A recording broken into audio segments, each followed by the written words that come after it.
Hey everyone, and welcome back to the channel. Today we're making a fantastic appetizer that's crunchy, spicy, and super addictive, baby corn kebab.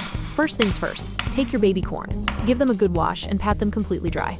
Then, chop them into small, bite-sized pieces. Transfer all of this to a mixing bowl. Add a pinch of salt, then 1 tablespoon each of rice flour for that extra crispiness, corn flour for binding, and the star of the show, chicken kebab masala. A little secret, 3 teaspoons of oil go in now. Mix it all well, adding just a tiny bit of water as needed to coat every piece evenly.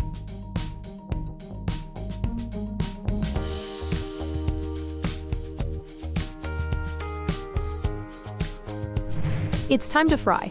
Gently drop your coated corn into hot oil. Fry them until they're a beautiful golden brown and wonderfully crisp.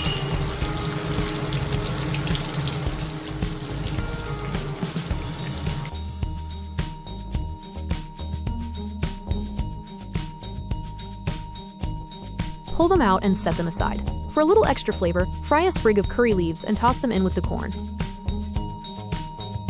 Keep this aside. We'll come back to it. In a pan, add a little oil and start by frying 1 finely sliced onion and about 5 to 6 cloves of chopped garlic. Fry them until they're soft and fragrant. Next, add about 1 tablespoon of your favorite ketchup. Mix that in well. Add a splash of water and stir continuously until your sauce thickens up nicely. You want it nice and glossy. The moment of truth. Introduce your crisp, fried baby corn back into the pan.